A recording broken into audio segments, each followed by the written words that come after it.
పరిశుద్ధ గ్రంథమైన బైబిల్లో నుంచి ఆదికాండము మనము 19వ అధ్యాయము చదువుదాం. 19వ అధ్యాయం. ఆ సాయంకాలమందు ఆ ఇద్దరు దేవదూతలు సొదొమ చేరునప్పటికీ లోతు సొదొమ గవిని యొద్ద కూర్చుండి ఉండెను. లోతు వారిని చూసి వారిని ఎదుర్కొనుటకు లేచి సాష్టాంగ నమస్కారము చేసి, నా ప్రభువులారా, దయచేసి మీ దాసుని ఇంటికి వచ్చి రాత్రి వెళ్ళబుచ్చి కాళ్ళు కడుక్కొనుడి. మీరు పెందలకడ లేచి మీ త్రోవను వెళ్ళవచ్చుననెను. అందుకు వారు, అలాగు కాదు, నడివీధిలో రాత్రి వెళ్ళబుచ్చదమని చెప్పిరి. అయినను అతడు మిక్కిలి బలవంతము చేసినప్పుడు వారు అతని తట్టు తిరిగి అతని ఇంట ప్రవేశించిరి. అతడు వారికి విందు చేసి పొంగని రొట్టెలు కాల్చగా వారు భోజనము చేసిరి. వారు పండుగనక ముందు ఆ పట్టణస్థులు అనగా సొదొమ మనుషులు, బాలురును వృద్ధులను అందరును నలుదిక్కుల నుండి కూడి వచ్చి ఆ ఇల్లు చుట్టవేసి. మంచిది ప్రియులారా, ఇక్కడ మనం కొన్ని విషయాలు ధ్యానం చేద్దాం. అబ్రహామును దేవుడు పిలిచాడు. అబ్రహాము వెంట లోతు బయలుదేరి వచ్చాడు. అబ్రహామును దేవుడు దీవించినట్లుగా అబ్రహాము వెంట ఉన్న లోతును కూడా దేవుడు దీవించాడు. దేవుడు అన్యాయస్తుడు కాదు. దేవుడు కృపగలిగిన వాడు. దేవుని పిలుపును అందుకున్న అబ్రహామును అనుసరించిన లోతును కూడా దేవుడు సమృద్ధిగా ఉంచాడు. అలాగే దేవుణ్ణి అనుసరించే ప్రతి వారిని దేవుడు ఆశీర్వదిస్తాడు. చూడండి ప్రభునందు ప్రియులారా, అయితే లోతు జీవితానికి అబ్రహాము జీవితానికి చాలా వ్యత్యాసం ఉన్నట్లుగా మనం చూస్తున్నాం. అబ్రహాము కాపరులకు, అంటే పశువుల కాపరులకు, లోతు పశువుల కాపరులకు జగడం వచ్చినప్పుడు అబ్రహాము చాలా సౌమ్యంగా, మనిద్దరము కలిసి ఉండటం కష్టంగా ఉంది, ఈ ప్రదేశం చాలదు, మనిద్దరము చెరొక దిక్కుకు వెళదామని అబ్రహాము చెప్పినప్పుడు లోతు సొదొమ వైపు చూసి అది పచ్చగా ఉండటం వలన అక్కడికి వెళ్ళి అతడు కాపురం ఉన్నాడు. అతను ఎన్నుకున్న స్థలము, ఆ మనుష్యులు చాలా భయంకరమైన వ్యక్తులుగా కనపడుతున్నారు. అయితే దేవుడు అబ్రహామును ఆశీర్వదించాడు, అలాగే లోతును ఆశీర్వదించాడు. ఇప్పుడు లోతు జీవితంలో కొన్ని విషయాలను మనము ధ్యానం చేద్దాం. అవి మనకి చాలా అవసరం. పేతురు భక్తుడు రాశాడు, లోతు నీతిమంతుడు అని రాశాడు. వాస్తవమే. మరి నీతిమంతుని కుటుంబము ఎలా ఉందో మనం జ్ఞాపకం చేసుకుందాం. నీతిమంతుని కుటుంబము ఏ విధంగా ఉంది? దేవునితో సంబంధము కలిగి ఉందా? దేవునికి దూరంగా ఉందా? ఈనాడు మనందరము కూడా దేవుని సన్నిధికి వస్తున్నాం. జాగ్రత్తగా వినాలి. దేవుణ్ణి ప్రార్థన ఆరాధన చేస్తున్నాం. అయితే మనము విశ్వాసులమే, పేరు విశ్వాసులమే, కానీ మనము మన కుటుంబము దేవునికి దగ్గరగా ఉందా, దేవునికి దూరంగా ఉందా? ఇది పరిశీలన చేసుకోవాలి. లోతును గురించి పేతురు గారు చాలా చక్కని విషయం చెప్పాడు. వాస్తవంగా లోతు జీవితము అబ్రాహాముతో ఉన్నంత వరకు అతడు చాలా పర్ఫెక్ట్ గా ఉన్నాడని మనము వాక్యాల ద్వారా తెలుసుకోవచ్చు. అయితే లోతు సొదొమకు వచ్చిన తర్వాత అతని జీవితంలో సమర్పణ పోగొట్టుకున్నాడు. అబ్రహాము లాగా లేడు. అబ్రహాము వెంట ఉన్న లోతు, అబ్రహాము ఎక్కడికి వెళితే అక్కడ బలిపీఠం కట్టాడు, అక్కడ బలి పశువును వధించాడు. మరి లోతు ఎక్కడైనా బలిపీఠము కట్టినట్లుగా మనకు కనపడదు, ఎక్కడా బలి అర్పించినట్లుగా కనపడదు. వినండి ప్రియా దేవుని పిల్లలారా, కష్టపడే స్వభావం పోయింది,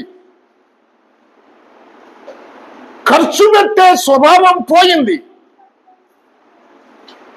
చూడండి, లోతుకు దేవుడు అన్నీ ఇచ్చినా ఏది దేవునికి సమర్పించలేదు, ఏది దేవుని కొరకు ఖర్చు పెట్టలేదు. సమర్పణ అనేది చాలా ప్రాముఖ్యమైనది. మత్తయి రాసిన సువార్త మీరు 2వ అధ్యాయము 11వ వచనం చదవండి. మత్తయి రాసిన సువార్త 2వ అధ్యాయము 11వ వచనంలో ఏముంది అమ్మా? చూడండి, యేసు ప్రభువును చూసినప్పుడు దూరదేశం నుంచి వచ్చిన ఆ జ్ఞానులు ప్రభు అయిన యేసు క్రీస్తు యొద్దకు వచ్చి వారు ఏం చేశారంట?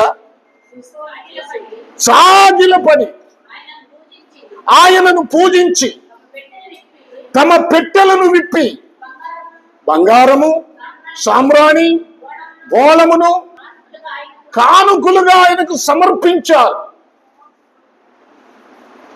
సమర్పణ. లోతు దేవదూతలను చూసినప్పుడు సాష్టాంగపడి నమస్కారం చేశాడు, అంతవరకు బాగానే ఉంది. అతని జీవితము సమర్పణ లేని జీవితంగా కనిపిస్తుంది. సమర్పణ, మన జీవితం సమర్పణతో కూడిందిగా ఉండాలి. బైబిల్లో ఒక మాట చూడండి, కొరింథీయులకు రాసిన లేక రోమాపత్రిక 12వ అధ్యాయము 1వ వచనాన్ని చదవండి. రోమాపత్రిక. కాబట్టి సహోదరులారా, రోమాపత్రిక 12వ అధ్యాయము 1వ వచనం. కాబట్టి సహోదరులారా, చూడండి ఇక్కడ ఏమి సమర్పించాలో చెప్తున్నాడు. సమర్పణ ఏ విధంగా ఉండాలి? పరిశుద్ధమును. ఏమిటంట అంటే దేవునికి అవసరమైనది నువ్వేమి సమర్పించాలో ఇక్కడ చెప్తాడు. పరిశుద్ధమును, దేవునికి అనుకూలమునైన సజీవ యాగముగా మీ శరీరములను ఆయనకు ఆయనకు ఆయనకు సమర్పించండి. ఏమి సమర్పించాలి? శరీరాలను సమర్పించాలి. ఇది పౌలు భక్తుడు రోమాలో ఉన్న సంఘానికి తెలియజేస్తున్నాడు. ఇలా సమర్పించాలని దేవుని వాత్సల్యతను బట్టి మిమ్మల్ని బ్రతిమలాడుకొనుచున్నాను. ఇట్టి సేవ యుక్తమైనది. ఏంటి సేవ? దేవునికి సేవ చేయటం అంటే ఏమిటి? మన శరీరములను పరిశుద్ధముగా దేవునికి సమర్పించుకోవటం. సజీవ యాగముగా అంటే బ్రతికి, అంటే సజీవం, చచ్చిన దేహాన్ని కాదు. ఈ దినాల్లో చాలా మంది ప్రార్థనకు వస్తారు, వారి శరీరాలు చచ్చినవి, వారి జీవితాలు చచ్చినవి. ప్రార్థన చేస్తారు, వారి శరీరాలు దేవునికి అర్పించారు, అక్రమానికి అర్పించారు, పాపానికి అర్పించారు, లోక సంబంధమైన కోరికలకు అర్పిస్తున్నారు. అక్రమ సంబంధాలతో నిండిపోయి అదే శరీరములో ఉన్న అవయవాలతో, చేతులతో నమస్కరిస్తారు, కాళ్ళతో మోకరిస్తారు, నోటితో ప్రార్థన చేస్తారు. అది దేవునికి ఇష్టమా? అది సమర్పణ? సజీవ యాగముగా అంటే బ్రతికి, అంటే ఆత్మ సంబంధమైన మెట్టులో కదా నువ్వు ప్రార్థన చేయాల్సింది, మీ శరీరాలు సమర్పించాల్సింది. ఆలోచించండి. ప్రభునందు ప్రియ దేవుని పిల్లలారా, మనం జ్ఞాపకం చేసుకుందాం. మన ప్రార్థనలు, మన ఆరాధన, మన జీవితం సంపూర్ణంగా ప్రభుకి సమర్పించాలి. కొరింథీయులకు రాసిన రెండవ పత్రిక 11వ అధ్యాయము 2వ వచనం చూడండి. పౌలు గారు ఎంత భారంతో చెప్తున్నాడో. దేవాశక్తితో మీ ఎడల ఆసక్తి కలిగి ఉన్నాను. చూడండి, ఎందుకు ఆసక్తి ఆయనకి? చూడండి, పవిత్రురాలైన కన్యకగా, ఏంటంట, ఒక్కడే పురుషునికి అనగా క్రీస్తుకు సమర్పింపవలనని మిమ్మును ప్రదానము చేసి తిని గాని. చూడండి, మిమ్ములను ఒక్కడే పురుషుడైన యేసుక్రీస్తుకి సమర్పణ. మీ యందు నేను ఆసక్తి కలిగి ఉన్నాను. ఎందుకు ఆసక్తి అంటే, మీ పరిశుద్ధ జీవితాన్ని బట్టి, మీ పవిత్రతను బట్టి, మీ యొక్క ఆ కన్యక అంటే అపవిత్రము కాని, మలినము కాని మీ యొక్క జీవితాన్ని బట్టి నేను ఆసక్తి కలిగి ఉన్నాను. ఆ ఆసక్తి ఏంటంటే, మిమ్మలను ఒక్కడే పురుషుడైన యేసుక్రీస్తుకి ప్రదానము చేసి తినే. సాతాను మరి ఊరుకుంటుందా? చూడండి, నీ సమర్పణ ఎలా ఉంది? నీ సమర్పణ జీవితం ఎలా ఉంది?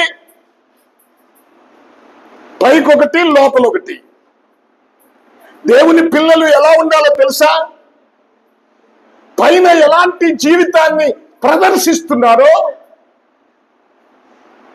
అంతరంగములో కూడా అలాంటి జీవితమే ఉండాలి. పైకి భక్తి కాదు, లోపల దాని శక్తిని ఆశ్రయించాలి. ప్రభునందు ప్రియ దేవుని పిల్లలారా, హెబ్రీయులకు రాసిన పత్రిక 5వ అధ్యాయం తీయండి. హెబ్రీయులకు రాసిన పత్రిక 5వ అధ్యాయం తీయండి. 5వ అధ్యాయం 7వ వచనాన్ని ఒకసారి చదవండి. శరీరధారి అయ్యున్న దినములలో, చూడండి, మహారోదనముతోను కన్నీళ్లతోనూ తన్ను మరణము నుండి రక్షింపగలవానికి ప్రార్థనలను యాచనలను సమర్పించి భయభక్తులు కలిగి ఉన్నందున ఆయన అంగీకరింపబడెను. దేవుని యందు భయభక్తులు కలిగి ఉండాలి. ఎన్ని విషయం చెప్పారండి. శరీరధారి అయిన దినములలో దేవుని గురించి, యేసు ప్రభుని గురించి ఆయన కన్నీటితో, రోదనతో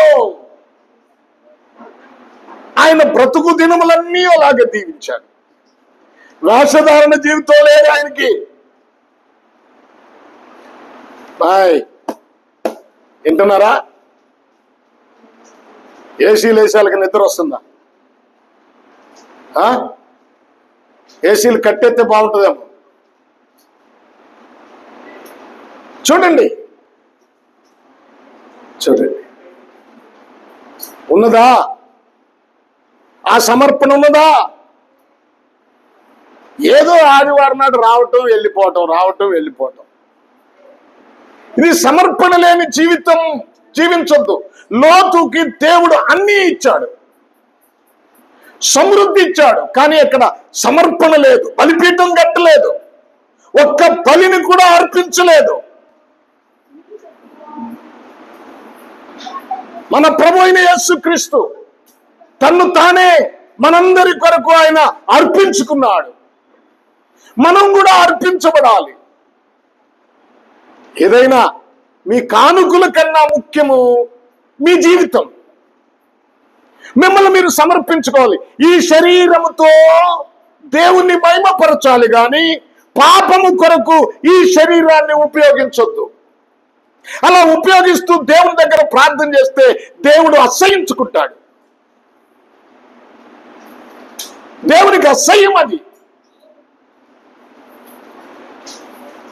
ప్రభునందు ప్రియ దేవుని పిల్లలారా, మత్తయి రాసిన సువార్త 8వ అధ్యాయము 4వ వచనాన్ని కూడా ఒకసారి చదవండి.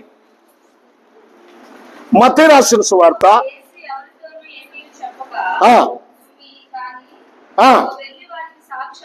చూడండి. ఏమి కనపరుచుకోవాలి? ఏమి కనపరుచుకోవాలి? కుష్టుతో నింపబడిన నీ దేహము బాగుపడింది.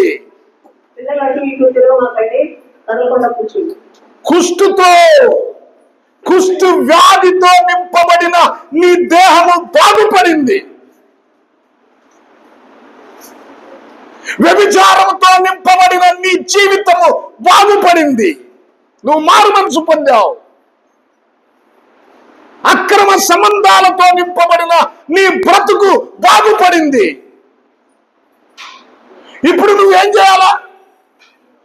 నువ్వు వెళ్ళి నీ దేహాన్ని నీ యాజకుడికి కనపరుచుకో.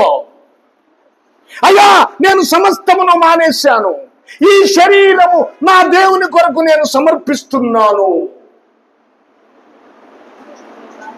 యాజకుడికి కనపరుచుకో. నీ దేహము కనపరిచిన తర్వాతే మోషే నిర్ణయించిన కానుకలు సమర్పించు. ఏం సమర్పించాలి? నీ దేహము నీ ఇష్టము. దేవునికి మాత్రము సందా వేస్తావు, కానుకలు వేస్తావు. బాయ్, వినండి దేవుని మాటలు. దేవుని మాటలు వినండి. మీ దేహము పవిత్రమైనదిగా మీ యాజకునికి కనపరుచుకున్న తర్వాతే, చూడండి ఏముంది అక్కడ, మోషే నియమించిన కానుక సమర్పించమని వానితో చెప్పాను. మీ దేహము బాగుపడిన సంగతి, కుష్టు పోయింది, పాపం పోయింది. ఇప్పుడు నీవు కానుక సమర్పించు. పాప సంబంధమైన కానుక కాదది. పోయింది కదా, కుష్టు పోయింది కదా, పాపం పోయింది కదా, నీ దేహం పవిత్రమైంది గనక ఆ దేహముతో ఇప్పుడు మోషే నియమించిన కానుక సమర్పించు. అక్రమంగా సంపాదించింది కాదది, వ్యభిచారం చేసి సంపాదించింది కాదది, నీ కష్టార్జితమైన కానుక. నీ ఉద్యోగం ద్వారా, నీ వ్యాపారము, నమ్మకమైన నీ వ్యాపారము ద్వారా నువ్వు కష్టపడి నీ చేతులతో పని చేసి సంపాదించిన కూలి, ఆ కూలిలో, ఆ సంపాదనలో నీవు తీసుకుని వచ్చి మోషే నియమించిన కానుక సమర్పించు. ఆ కానుక దేవునికి ఇష్టమైంది. ఇంకేది సమర్పించినా అది దేవునికి ఇష్టం కాదు, అది అసభ్యకరమైంది. ప్రభునందు ప్రియ దేవుని పిల్లలారా, జ్ఞాపకం చేసుకుందాం. యేసుక్రీస్తు వారు తన్ను తాను మనందరి కొరకు సమర్పించుకున్నాడే, ఆయన శరీరాన్ని సమర్పించాడే, ఆయన గాయాలు పాలయ్యాడే. 40 దినాలు చేస్తారు కదా, 40 దినాలు భక్తి.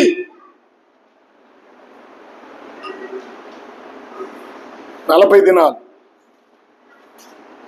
40 దినాలు భక్తి కాదు, శ్రేష్టమైన భక్తి, జీవితాంతం. 40 దినాలు అయిపోయిన తర్వాత ఏదైనా చేయమని కాదు. ఈ 40 దినాలే భక్తిగా ఉండి అన్ని మానుకోమని కాదు. ఈ 40 దినాలైనా పూలు పెట్టుకోకుండా ఉండాలి, ఈ 40 దినాలైనా ఇంటి ముందు ముగ్గేయకుండా ఉండాలి, ఈ 40 దినాలైనా నువ్వు చేయాల్సింది.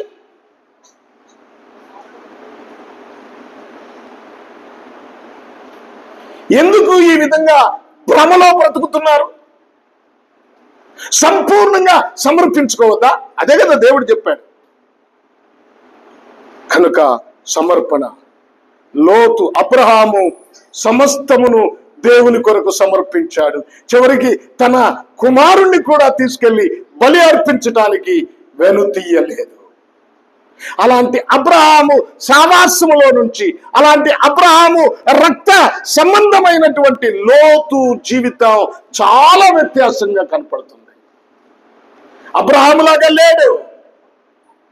అబ్రహాముతో వచ్చినవాడు, అబ్రహాముతో నడిచినవాడు, అబ్రహాము దేవుణ్ణి కలిగిన వాడు ఇప్పుడు ఎలా ఉన్నాడు? సమర్పణ లేని జీవితంలో ఉన్నాడు. సమర్పణ లేని జీవితంలో ఉన్నాడు. ప్రభునందు ప్రియులారా, జ్ఞాపకం చేసుకుందాం. మరొక విషయాన్ని జ్ఞాపకం చేసుకుందాం. ఇప్పుడు లోతులో సమర్పణ లేదు. రెండవది, లోతులో ఏంటంటే తను తాను పరీక్షించుకోవట్లేదు, విమర్శించుకోవట్లేదు. చూడండి, ఆర్థికంగా ఉంటే ఉన్నంత మాత్రాన్ని నువ్వు చెడిపోతావు, చెడిపోవాలని లేదు. నీకు మంచి ఉద్యోగం ఉంది, దేవుడు సమృద్ధి అయిన జీతం ఇస్తున్నాడు, అలా నువ్వు చెడిపోతావా? నీలో గర్వం రావాలా? నీకేది తక్కువ కాకుండా ఉంది నీ ఇంటిలో, అలా అని నాకేంటనే గర్వం రావాలా నీకు? చాలా మంది ఇలాగే ఉన్నారు. దేవుని సన్నిధి అంటే ఎంత నిర్లక్ష్యం చాలా మందికి. పరీక్షించుకోవట్లేదు. ఎంత దేవుడు సమృద్ధిగా ఇచ్చిన భౌతికమైనవి, నీవు దేవునిలోనే నిలిచి ఉండాలి, దేవునితోనే అంతగట్టబడి ఉండాలి. చూడండి, అబ్రహామును దేవుడు దీవించాడు. ఎక్కడ నివాసం చేశాడైనా? ఎక్కడ ఉన్నాడైనా? సింధూరపు వృక్షము క్రింద ఉన్నాడు. సింధూరపు వృక్షం అంటే అది చాలా శ్రేష్టమైంది. సింధూరపు వృక్షము చాలా ఎత్తు పెరుగుతుంది. సింధూరపు వృక్షము చూడండి, దాని కొమ్మలు నలుదిక్కులా వ్యాపించి ఉంటాయి. సింధూరపు వృక్షము చాలా విశాలంగా పెరుగుతుంది. సింధూరపు వృక్షము 400 సంవత్సరాల పైబడి నిలిచి ఉంటుంది. సింధూరపు వృక్షము యొక్క కలప ఎలా ఉంటుందో తెలుసా? చాలా స్ట్రాంగ్ గా ఉంటుంది. వాటితో అనేక వస్తువులు చేస్తారు, గృహాలు నిర్మాణం చేస్తారు. అలాంటి గట్టిదైన, విశాలమైన, ఎత్తైన ఆ స్థలాన్ని అబ్రహాము ఎన్నుకొని సింధూరపు వృక్షము కింద ఆయన నివాసం చేస్తున్నాడు. మరి లోతు ఎక్కడున్నాడు? లోతు ఎక్కడున్నాడు? 13వ అధ్యాయము ఆదికాండం 10వ వచనాన్ని చూడండి. 10వ అధ్యాయం చూడు, 13వ అధ్యాయము 10వ వచనం. ఎంతసేపు? లోతు తన కన్నులెత్తి యోర్దాను ప్రాంతం అంతటిని చూసాడా? కూర్చో.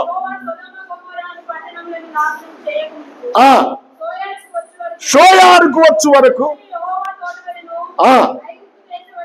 అది అంతా యెహోవా తోట వలెను, ఐగుప్తు దేశము వలెను. ఏమంటే ఎలా ఉందంట అది? ఆ నీళ్లు పారు దేశమై ఉండెను. అక్కడ మీరు గమనించండి, పచ్చగా ఉందంట. యెహోవా తోట వలెను, ఐగుప్తు దేశము వలెను, నీళ్లు పారు. చూడండి, పచ్చగా ఉందంట. మన బతుకులు కూడా చాలా మంది ఇలాగే అనుకుంటున్నారు. నేను చాలా భక్తిగా ఉన్నాను అనుకుంటున్నారు. ఏమండి, చాలా మంది చెప్తారు, ఈయన మంచి ప్రార్థనా పరుడండి, మంచిగా ఆసక్తి ఉందండి, మందిరానికి వెళ్తాడండి, దశమ భాగం ఇస్తాడండి, మంచి పాటలు పాడతాడండి, మంచిగా వాక్యం చెప్తాడండి. వీళ్ళు అనుకున్నారు అంతకన్నా ఇక భక్తి ఏం కావాలి, అంతకన్నా కావాల్సిందే ఉంది. ఒకడు పరిగెత్తుకుంటూ వచ్చాడంట. ఎక్కడికి? ప్రభు యొద్దకి పరిగెత్తుకుంటూ వచ్చి మోకరించి, బోధకుడా, నిత్య జీవము పొందాలంటే నేనేం చేయాలి? చూడండి, మార్కు రాసిన సువార్త ఎన్నో అధ్యాయం? 10వ అధ్యాయం. 10వ అధ్యాయంలో మీరు చూడండి, 18వ చూడండి. యేసును అంటున్నాడు. 17వ వచనం నుంచి మనం చదువుకుంటే మనకు కొన్ని విషయాలు అర్థమవుతాయి. చూడండి, ఇప్పుడు మనము 19వ వచనం చదువుదాం. నరహత్య చేయవద్దు, వ్యభిచరించవద్దు, దొంగిలించవద్దు, అబద్ధ సాక్ష్యం పలకవద్దు, మోసపుచ్చవద్దు, తల్లిదండ్రులను సన్మానింపుము అను ఆజ్ఞలు నీకు తెలియను కదా అని ఆయనతో చెప్పాను. అందుకతడు, బోధకుడా, బాల్యము నుండి ఇవన్నీ అనుసరించునే ఉన్నా. ఇవన్నీ ఉంటే భక్తి అనుకుంటున్నారు. బాల్యం నుండి ఇవి అనుసరిస్తూనే వచ్చాను. చూడండి, అతనికి లోపల ఏముంది? ధనాకాంక్ష ఉంది, ధనం మీద ఉంది. కొందరికి లోకం మీద మోజు ఉంటుంది, కొందరికి పాపం మీద మోజు ఉంటుంది. వాటన్నిటిని తీసివేసుకోవాలి. నేను చాలా బాగున్నాను భక్తిగా అని భ్రమలో బ్రతకొద్దు మీరు. నేను ఉదయం ప్రార్థన చేస్తున్నాను, సాయంత్రం ప్రార్థన చేస్తున్నాను, ఇవి అనుకోవద్దు మీరు. పాటలు పాడుతున్నాను, దేవుని దగ్గరకు వస్తున్నాను, కానుకలు ఇస్తున్నాను, మా అమ్మని మా నాన్నని బాగా చూసుకుంటున్నాను. కానీ స్వపరీక్ష, పచ్చగా ఉన్నట్టుగా కనపడతావు. నీలో ఆ దేవుని గూర్చినటువంటి ఆ శ్రేష్టత, ఆ సమర్పణ.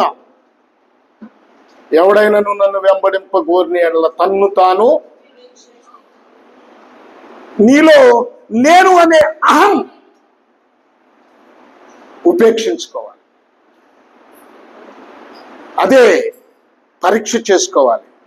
ప్రభునందు ప్రియ దేవుని పిల్లలారా, మీరు ఎప్పుడైనా మీరు చేసే పనిని విమర్శించుకున్నారా? కీర్తనకారుడు అంటాడు 4వ కీర్తనలో 4వ మాట చదవండి. కొంచెం త్వరగా చదవండి. కీర్తనల గ్రంథం 4వ కీర్తన 4వ మాట ఏమిటంట? భయము నుండి పాపము చేయకుడి, మీరు పడకల మీద నుండగా మీరు మీ హృదయంలో ధ్యానం చేసుకోండి, మీ హృదయంలో ఆలోచన చేసుకోండి. ఆలోచన చేసుకోండి. ఎప్పుడైనా నిన్ను నీవు ఆలోచన చేసుకున్నావా? అయ్యా, నిన్ను నీవు ఆలోచన చేసుకున్నావా? నీ జీవితం ఎలా ఉందో ఆలోచన చేసుకున్నావా? నువ్వు మాట్లాడే మాటలు ఎలా ఉన్నాయి? నువ్వు చూసే చూపు ఎలా ఉంది? అన్నిటికీ పాపానికి ప్రాముఖ్యమైంది కన్ను. లోతు కూడా ఈ కంటితో చూశాడు, హృదయము ప్రేరేపించింది, కాళ్ళతో నడుచుకుంటా సొదుమ వెళ్ళాడు, చేతులతో పనిచేసి అక్కడ నివాసము గుడారం ఏర్పాటు చేసుకున్నాడు. ఆ గుడారం ఏర్పాటు చేసుకున్న తర్వాత ఈ శరీరం అంతా, ఈ అవయవాలన్నీ సొదొమలో నివాసం చేస్తున్నాయి. చూడండి, ఈ కన్ను ఏమి చేసిందో చూడండి, ఎంత పని చేసిందో చూడండి. ఈ కంటితో చూసిన దాన్ని ఇప్పుడు హృదయం కోరుకుంటుంది. హృదయం కోరుకున్న దాని విషయాన్ని బట్టి కాళ్ళు నడుస్తాయి. కాళ్ళు నడిచిన దాన్ని బట్టి చేతులు పనిచేస్తాయి. చేతులు పనిచేసిన దాన్ని బట్టి ఈ అవయవాలన్నీ, ఈ శరీరం అంతా కూడా పాపములో కృంగిపోతుంది. పాపములో కృంగిపోతుంది. నా ప్రియ దేవుని పిల్లలారా, ఇప్పుడు లోతు పరిస్థితి అదే. లోతు పూర్తిగా కృంగిపోయాడు. ఆయన సావాసం ఎక్కడంటే గవిని యొద్ద ఉన్నాడు. లోతు ఆ సొదొమ ప్రజలతో సావాసం చేస్తున్నాడు. అరే నేనేంటి, అబ్రహాముకు చెందిన వాడిని, దేవుణ్ణి, నిజ దేవుడైన ఆత్మ సంబంధమైన యెహోవాను ఆరాధించేవాడిని, నేను ఆ దేవుని పిల్లలతో సావాసం చేయాలి, ఈ అక్రమ సంతానంతో, ఈ పాపములో జీవిస్తున్న ఈ వ్యక్తులతో, ఈ వ్యభిచార సంబంధమైన కాంక్ష కలిగిన ఈ ప్రజల మధ్య నేను నివాసం ఉండటం ఏంటి, నా కుటుంబము నివాసం ఉండటం ఏంటని ఎప్పుడైనా లోతు పరిశీలన చేసుకున్నాడా? ఎప్పుడైనా లోతు పరిశీలన చేసుకున్నాడా? చేసుకోలేదు. ఈ రోజున ఇప్పుడు విశ్వాసులైన పరిశీలన చేసుకుంటున్నారా? పరిశీలన చేసుకుని నేనేం చేస్తున్నాను? దేవునికి వ్యతిరేకమైన కార్యాలు, ఆలోచనలు నా జీవితంలో ఉన్నాయా? బయటికి భక్తిగా ఉండొచ్చు, లోపల సంగతి నేను అడుగుతున్నాను. ఎప్పుడైనా పరిశీలన చేసుకున్నారా? ప్రభునందు ప్రియ దేవుని పిల్లలారా, విలాప వాక్యములు 3వ అధ్యాయము 40వ వచనాన్ని ఒకసారి చూడండి. ఇర్మియా గ్రంథం తర్వాత ఉంటుంది. విలాప వాక్యములు యెహెజ్కేలుకు ముందు 3వ అధ్యాయము 40వ వచనాన్ని ఒకసారి చదవండి. మన మార్గములను పరిశోధించి తెలుసుకొని మనము యెహోవా తట్టు తిరుగుదము. మన హృదయమును, మన చేతులను ఎత్తుదము. చాలేమా? మన మార్గములను పరిశోధించుకొని ఏంటంట? ఏం చేయాలా? మన మార్గాలను ఎప్పుడైనా, అరే నేను ఇటు వస్తున్నాను, ఈ పని చేస్తున్నాను, ఇది దేవునికి వ్యతిరేకం కదా అని ఎప్పుడైనా పరిశోధించుకున్నావా?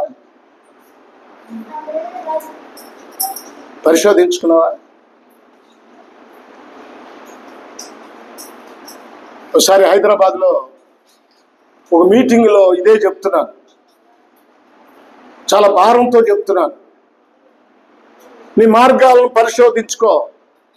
నువ్వేం చేస్తున్నావు అని చెప్పి కొన్ని విషయాలు, నీ ఇంట్లో ఫంక్షన్ జరుగుతున్నప్పుడు నువ్వేం చేశావు, గృహప్రవేశం అప్పుడు నువ్వేం చేశావు, నీ పెళ్ళిళ్ళప్పుడు నువ్వేం చేస్తున్నావు, పరిశోధించుకున్నావా? దేవుని వాక్యంతో సరి చూసుకున్నావా అని వాక్యం చెప్తే, ఒక స్త్రీ మీటింగ్ అయిన తర్వాత నా దగ్గరకు వచ్చి ఏడుస్తుంది. అయ్యా, ఈరోజు మీరు చెప్పిన వాక్యం నన్ను గుచ్చుకుంది. దేవునికి వ్యతిరేకంగా నేను ఎన్నో ఆచారాలు చేశాను. నా దేవుడు నన్ను క్షమిస్తాడా అని అంటే, తప్పకుండా క్షమిస్తాడమ్మా. నువ్వు పశ్చాత్తాపడు. ఇక నుండి నీవు అలాంటి అన్య సంబంధమైన ఆచారాలు చెయ్యొద్దు.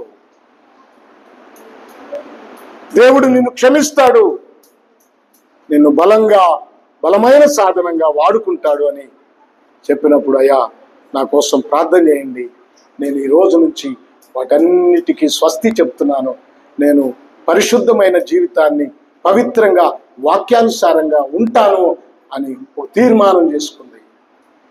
మీలో ఎంతమంది ఉన్నారు అలా తీర్మానం చేసుకునేవాళ్ళు?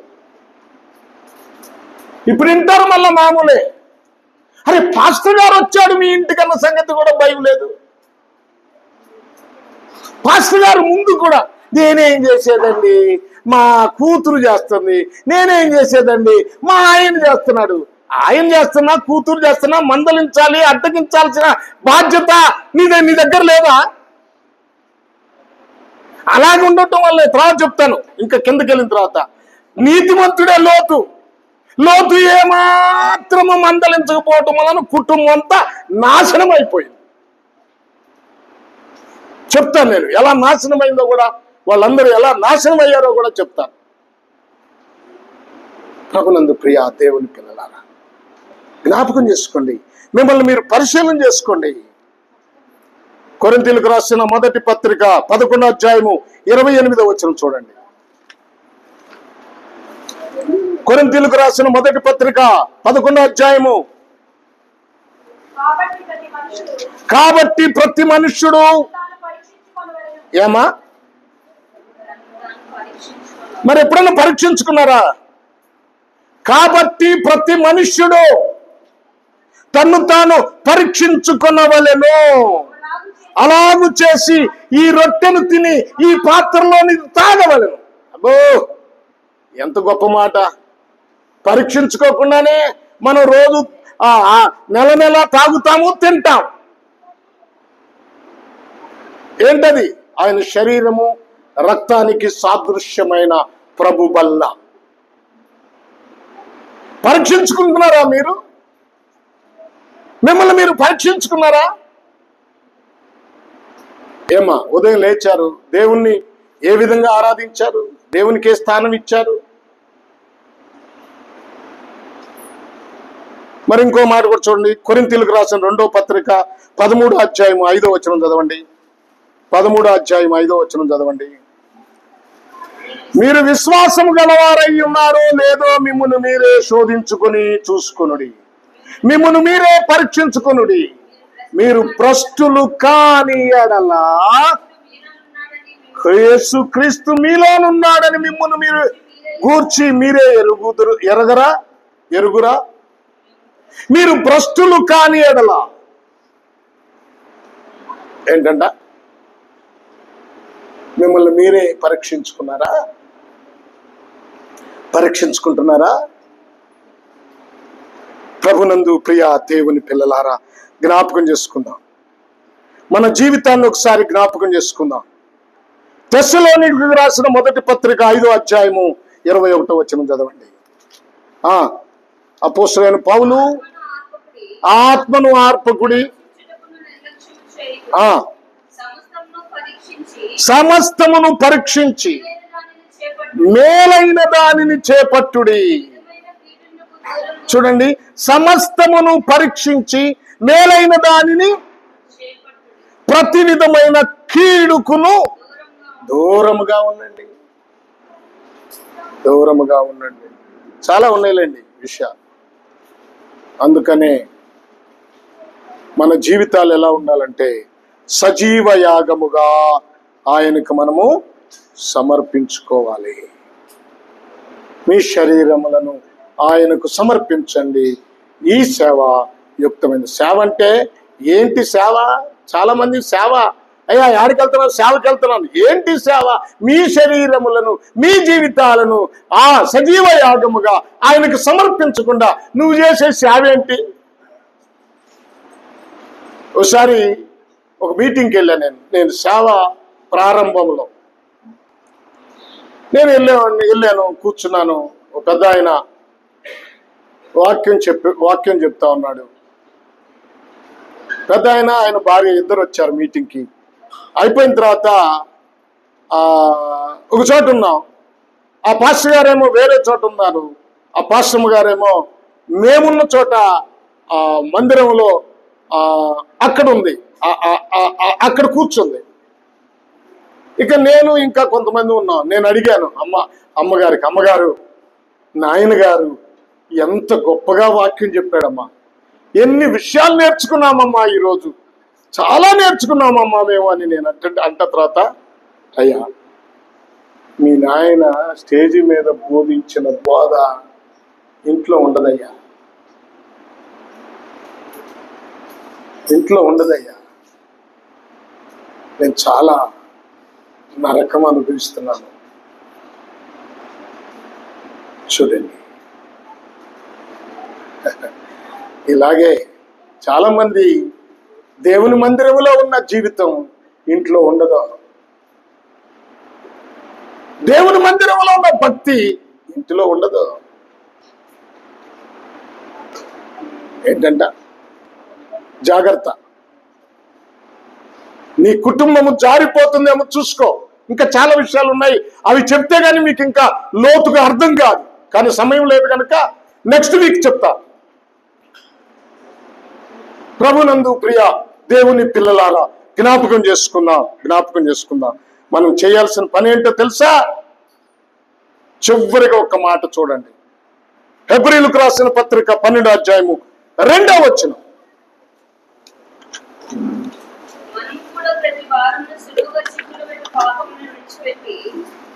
మనము కూడా ప్రతి భారమును సులువుగా చిక్కులు పెట్టు పాపమును విడిచిపెట్టి, అదే విడిచిపెట్టి విశ్వాసమునకు కర్త అయిన, ఎలా ఏం చేయాలంట? విశ్వాసమునకు కర్త అయిన యేసు వైపు చూచుచు. ఎవరి వైపు చూడాలి నువ్వు ప్రతి విషయంలో? యేసు వైపు చూస్తున్నావా?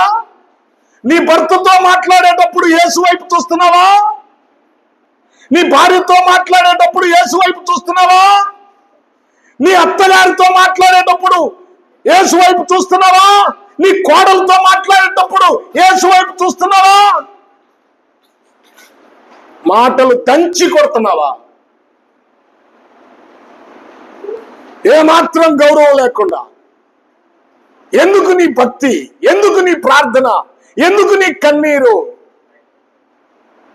తల్లిని ప్రేమించినట్లుగా అత్తను ప్రేమించు, కూతుర్ని ప్రేమించినట్లుగా కోడల్ని ప్రేమించు. నీకు ఇష్టమైనప్పుడు భర్తను ప్రేమిస్తావు, కష్టమైనప్పుడు దూషిస్తావు. నీకు ఇష్టమైనప్పుడు భార్యను ప్రేమిస్తావు, నీకు అవసరమైనప్పుడు తర్వాత నీ భార్యను దూషిస్తావు. యేసు వైపు చూస్తే, ఆయన వాక్యం వైపు చూస్తే ఎంత మధురంగా ఉంటుంది. పాట పాడు, ఎంత మధురమో యేసుని ప్రేమ అని. ఎంత మధురంగా ఉంటుంది. బ్రతుకులో సరైనటువంటి స్థితి లేకపోతే, నీ కంటిని స్వాధీనపరచుకోకపోతే, నీ నాలుకను స్వాధీనపరచుకోకపోతే, నీ శరీరమును స్వాధీనపరచుకోకపోతే,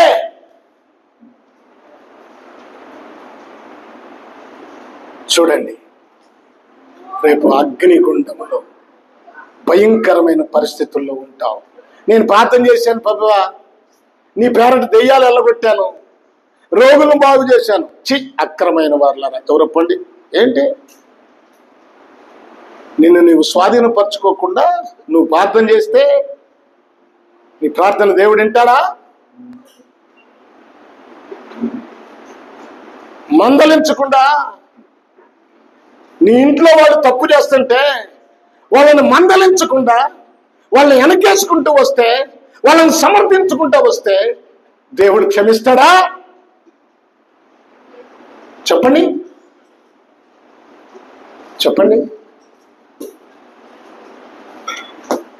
లోతు కుటుంబం, లోతు భార్య, లోతు పిల్లలు, లోతు కుమారులు, లోతు అల్లుళ్ళు అందరూ నాశనం అయిపోయారు. కారణం, నీతిమంతుడైన లోతే గాని ఆ లోతు ఆ కుటుంబాన్ని మందలించలేదు, ఆ కుటుంబాన్ని సరిచేయలేదు. సరే, తర్వాత మాట్లాడుకుందాం. ప్రభునందు ప్రియులారా, ఒకటి దేవునితో సావాసము, దేవుని కుమారుడైన లేకపోతే దేవునికి స్నేహితుడైన అబ్రహాముతో సావాసము లోతు పోగొట్టుకున్నాడు. లోతు కుటుంబము పోగొట్టుకుంది. తర్వాత లోతు తన్ను తాను స్వపరీక్ష చేసుకోలేదు. ఆ బిడ్డల విషయంలో, భార్య విషయంలో తను తాను పరీక్షించుకోలేదు. సజీవ యాగముగా వారందరూ వారి కుటుంబము దేవునికి సమర్పించుకోలేదు, బలి అర్పించలేదు, బలిపీఠం కట్టలేదు. విరిగి నలిగిన హృదయం, మనస్సు, దేవునికి ఇష్టమైన బలి. అదే లోతులో ఉంటే సొదొమలో ఉండడు, గవిని యొద్ద ఉండడు, దేవుని పాదాల దగ్గర ఉంటాడు, దేవునితో నడుస్తాడు. నీవు కూడా అంతే. నువ్వు దేవునితో నడవాలి, దేవుని పాదాల దగ్గర గడపాలి. అలాగూ నిన్ను నీవు సరి చేసుకో. మిగిలిన విషయాలు తర్వాత చెప్తాను. తలలు వంచండి, ప్రార్థన చేసుకుందాం. ప్రభువా స్తోత్రము, స్తోత్రము. ప్రార్థన చేయండి, ప్రార్థన చేయండి. Praise the lord. స్తోత్రము.